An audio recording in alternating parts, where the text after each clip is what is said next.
So we're doing another Amy Warden soap challenge today, which is awesome. We are testing another Nurture soap scent, which is also awesome. And this is a pour that under normal circumstances, I am really awesome at. But I'm going to tell you a little bit more about the pour and whether or not I managed to be awesome at it today in just a minute. But before I do, hello, I am Mrs. Soap and Clay. Let's make stuff.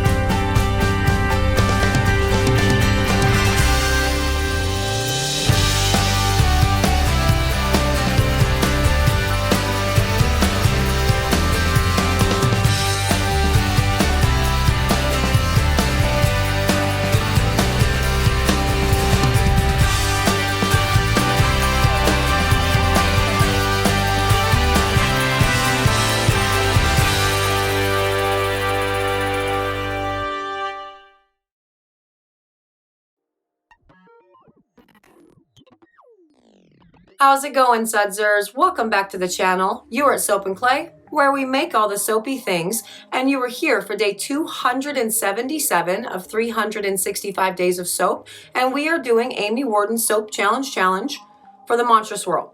Now, the Mantra Swirl I've shown you multiple times. So, the Tyler Durden, For Your Skin Only, the Sexy Man Bar, yeah. Mantra swirls, they're cool. I have a fun hack with those because normally I don't actually take the dividers out and actually divide it into separate cavities and all of the things. But for the soap challenge, I'm trying to do it the way Miss Amy Warden says we should because she's great at all the things. She knows all the things, so we trust her in all the things, right? Sure, that. And this one actually went very interesting. And it did not go interesting because I followed Amy Warden's directions and they sucked. It went interesting because I followed Amy Warden's directions right up until the very end. And that particular direction that I didn't follow / forgot at the very end, that will make or break with a lotus blossom things. So let's go check this out because I do want to show you, in addition to all of this, a really cool soap divider hack if you are insisting on using dividers in the video. So let's go do that.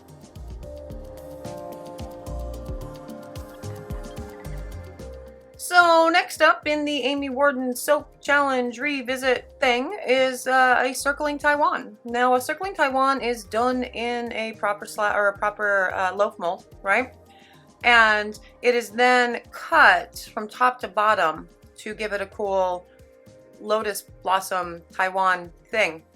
Now, the scent that we are using is 8th and Ocean from Nurture Soap. And again, I'm testing 8 Nurture Soap for like the first, I want to say maybe 10 of these for like the first month essentially of the soap challenge videos, because again, there's a reason why I don't use Nurture Soap, and that is the color palette that I'm going with, but I'm going for the lighter green, the yellow, the orange, and like the darker coral, and kind of leaving the darker green out, the blue-green. So yes, I don't use Nurture Soap. I haven't in several years. I don't remember why. And so I bought a bunch of fragrance to check them out. And this 8th and Ocean, it's very good. I have it here, and it's delightful. It doesn't smell super like salty or oceany. It's got some sweet notes to it. And the description in the on the website says, fresh notes of ripe melon along with orange slices, lemon and lime peel combine with a fresh cut grass nuance. A heart of jasmine, violet, and lavender slip into a background of sweet, exotic, woody notes. And yeah, that's actually pretty dead on. Like, yeah, we have the melon, we have the citrus, definitely have a little bit of floral going on, and the dry down is definitely like a sandalwood. It is very delightful. I like this blend a lot. This is a winner. The Frangipani Jasmine that we did for the mantra, that was cool. It was great. As far as florals go, it was a good one. But this one, delightful. So good. So Now on to the actual like process of the circling Taiwan. This one, much like the mantra, requires dividers, because dividers are just required in all of the things that are, you know, tedious in the soap making world. And so we're gonna do dividers. Now, normally for circling Taiwan, I don't do dividers. I do not. I have a hack. And I think I've shown you that hack in the For Your Skin Only, my Bond Bar soap. I believe I showed you the hack there. But for this one, since again, I'm following the directions that the always amazing, incomparable Amy Warden of Amy Warden's Soap Challenge gave. And she said divide. So we're going to divide the mold. We've also divided the soap into the 4 places where we will be putting dividers and doing that. So that's cool. But yeah, God, this scent is actually really good. So I have the bottle here with me while I'm doing this, and it's delightful. This is definitely, I would definitely call it a unisex. It's very clean. It's just good. This is nice. It's not overly sweet. It's not overly floral. It's not overly ocean-y. This is just something that you want to continue sniffing. And so that's what I'm doing right now as I'm talking about the making of the soap, watching myself whisk it, all the things. But every one of these, you know, little containers, the batter's a little bit thin for what I'm wanting to do with it. But the scent blend does not say that it will discolor or accelerate or anything like that. So I'm probably going to have to let these sit for a little bit before I start pouring them in. But that's okay. That's none problem whatsoever. Clay soaps, even if they stay thin like this, they tend to thicken up if you just leave them alone for a few minutes, and it will all be great. So all of the scent blend has been dispersed evenly throughout these 4 even portions of soap batter, and we are ready to pour these into the mold and do the things. So let's go check out the pour.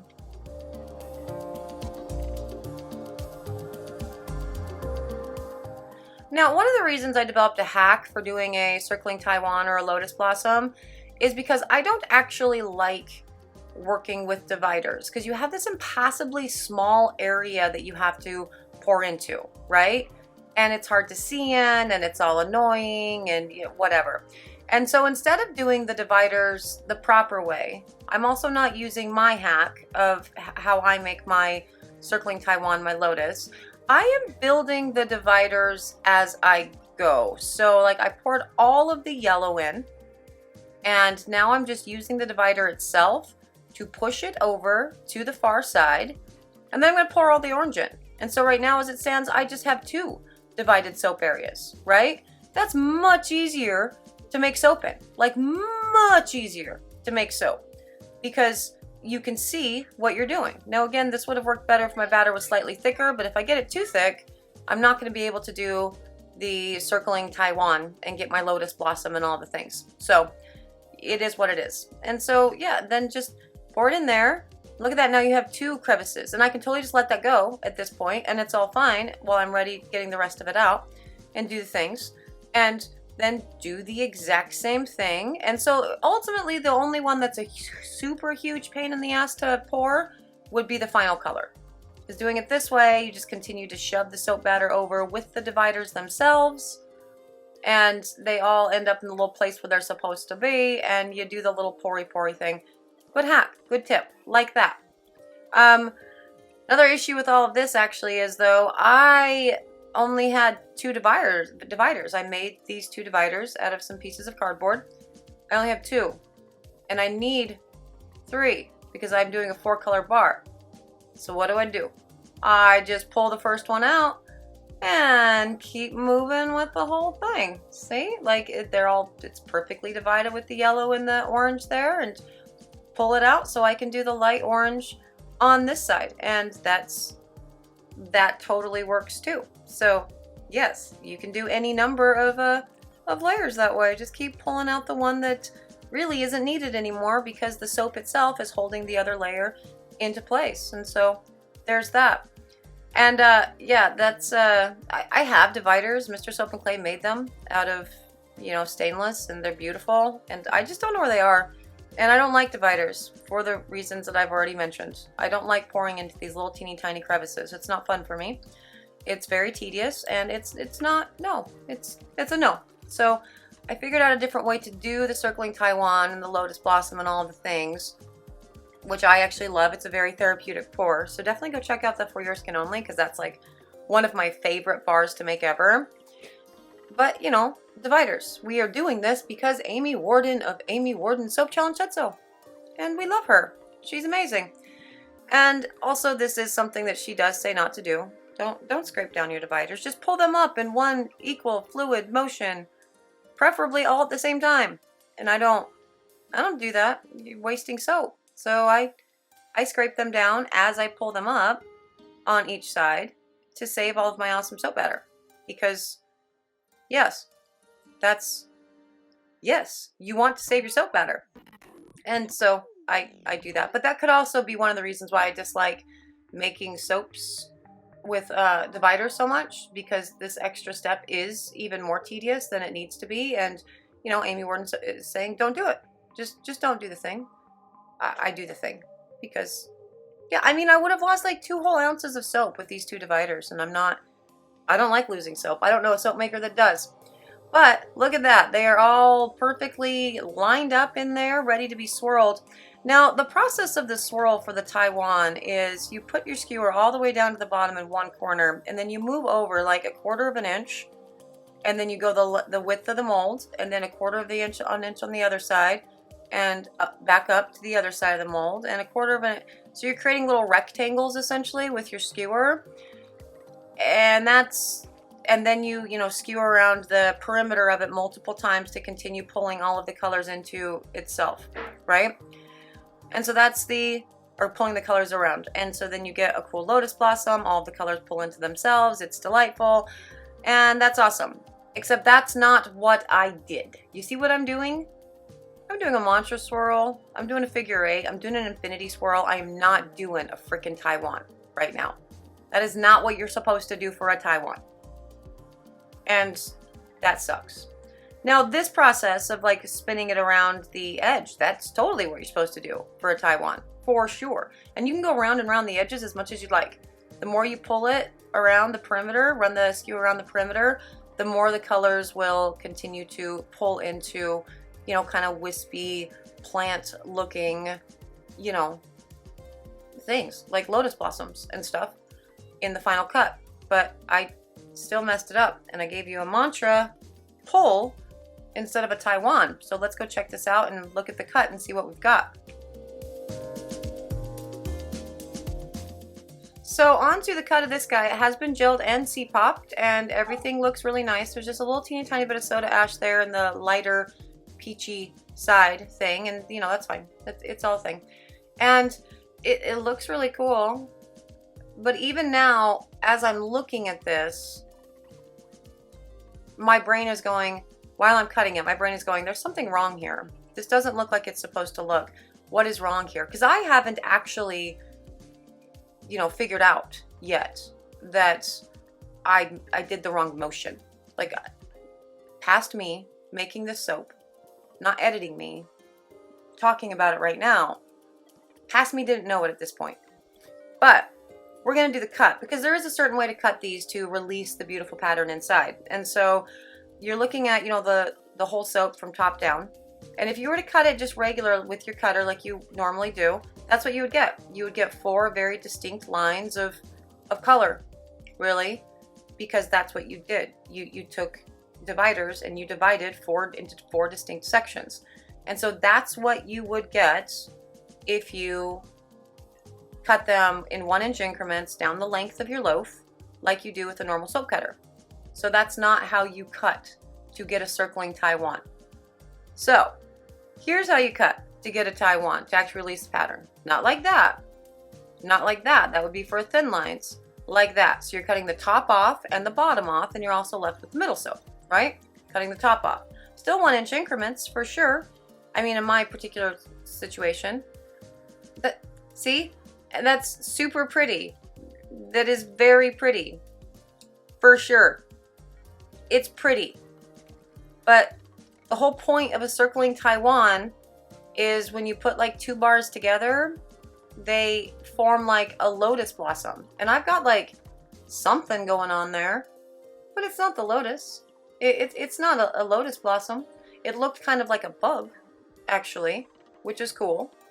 But it was not, and at that moment, once it cut, I went, oh, that's why. Because I did figure eights. Now this would be ultimately the lotus cut. This would have been the one. And so that's as close as I'm going to get, because I didn't quite pull the hanger right. And that sucks. Oh, that sucks. I did not pull my skewer the right way. And so I'm not going to get the proper, you know, lotus blossom pattern inside the Taiwan, because again, I did figure eights instead of the little hash one. It's all a thing, but it doesn't matter. They're still super cute. But at that moment when I cut that first bar, I went, oh yeah, that's why this is not going to work out. But that's still cool. That looks like a moth or something, which is cool. Isn't that gorgeous? Yeah, that is gorgeous. That's pretty. But it's effectively upside down. And even if you flipped it the other way, it still wouldn't look like a lotus blossom. And that was part of the challenge for this particular Amy Warden soap challenge thing. You know, like 5 or 6 years ago for the Circling Taiwan, she wanted to see everyone's lotus.